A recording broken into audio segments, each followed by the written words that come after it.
Hello, friends. Welcome back to Pathways on Demand, where we are learning skills to help us be successful in life. Today, we're talking about a couple of skills that we need to develop in ourselves called resilience and grit. Resilience is the ability to recover quickly from difficulties or toughness. Think of a rubber band. You stretch it to its extremes, and then when you let it go, it goes back to the shape it was in before. Or if you play with slime or silly putty, you play with it, stretch it, bounce it, and it can all go right back into its container. That is resilience. And grit is courage and resolve. It's strength of character. Grit is the stuff on sandpaper that can make rough things smooth. And resilience and grit are things we need in our lives because we're going to go through really hard stuff. Some of you have already been through incredibly difficult situation and face major challenges in your life. If we don't have resiliency and grit, what happens is we start looking for other things to make us feel better. We might turn to drugs, alcohol, or tobacco, which we've already learned are not healthy choices. We might turn to people who are not good influences in our lives, trying to find someone who will make us feel loved and valued. We might make decisions that we regret, but resiliency and grit can push us through to better and healthier choices. An example of resiliency and grit is Brian Dawkins. He played professional football. He is now a Hall of Famer. But early on in his career, he was suffering from depression.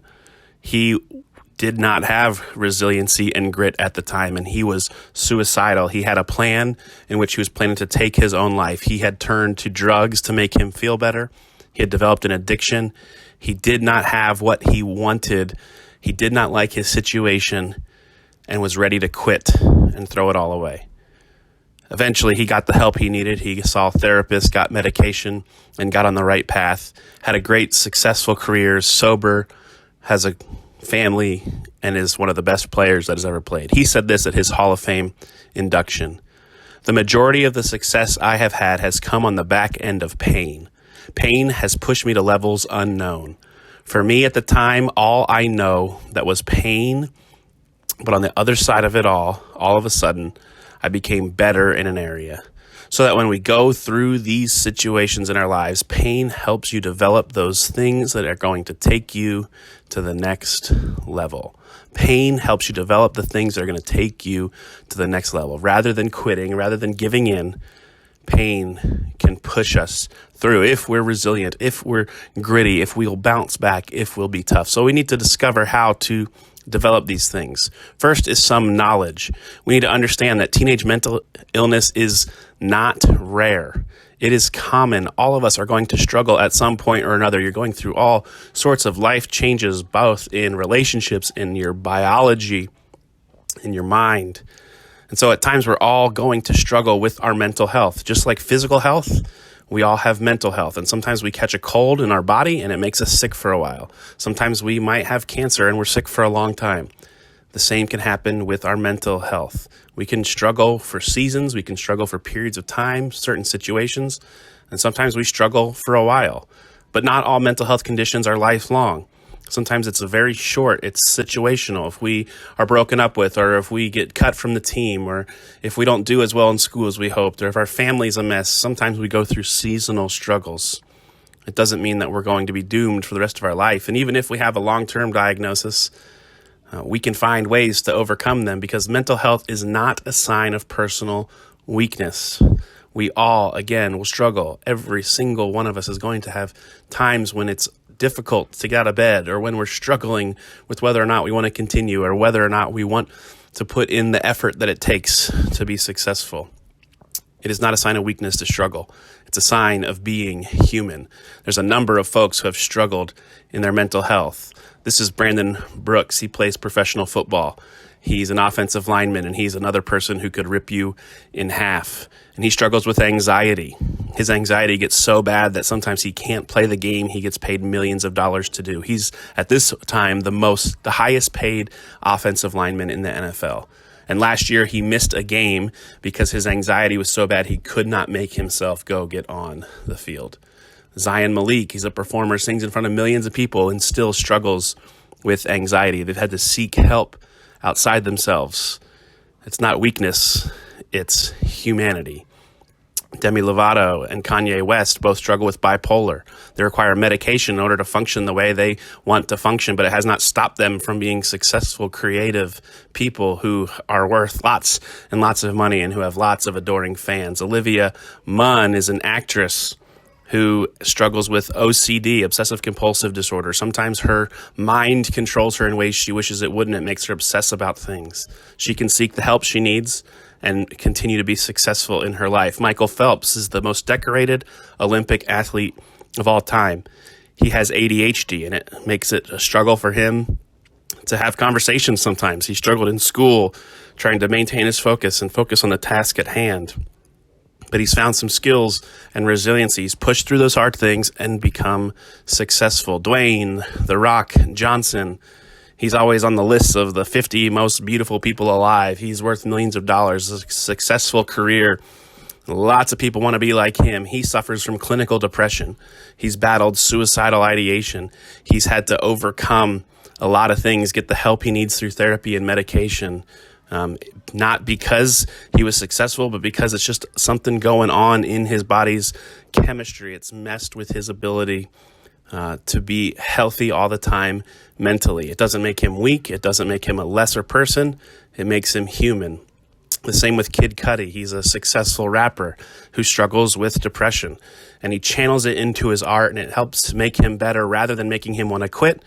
He pushes himself forward. He's resilient and gritty. He's strong and tough and courageous and keeps going. Lady Gaga and Terry Crews both are very successful people who struggle with PTSD, post-traumatic stress disorder. Something happened to them that was traumatic, that was violent, that made them feel unsafe, and it has stuck with them. It's not just a situation they can get over easily. Certain things will trigger those memories, make them feel unsafe, make them feel out of control, and it can pop up at unexpected times. They're open about their struggles because they want to say, hey, you are not alone. It doesn't make you weak to struggle. It doesn't mean you can't be successful. It doesn't mean you can't achieve your dreams. What we need is resiliency and grit to push through the hard times when it's difficult, painful, hard, rather than turning to drugs, rather than turning to destructive behavior, rather than wanting to quit and hurt ourselves.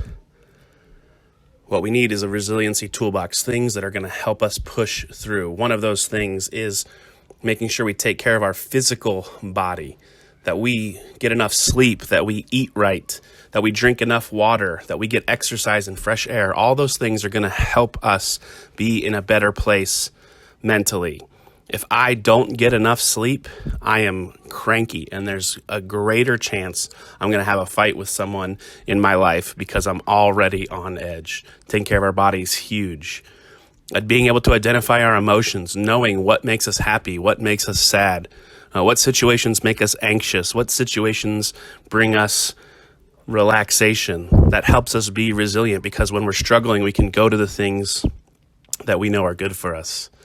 Having breathing exercises. We're going to talk more about this next week, next time on Pathways, but there's muscle and lung exercises we can do to help us calm ourselves and get control of our bodies. There's different apps you can download that will help with clearing your mind. There's an app called Calm, which has meditative music and different prompts to help you recenter yourself. There's an app called Fluidity, which is just a bunch of bubbles and colors that you trace over your phone to help distract you from the thing that you're struggling right now in the moment with.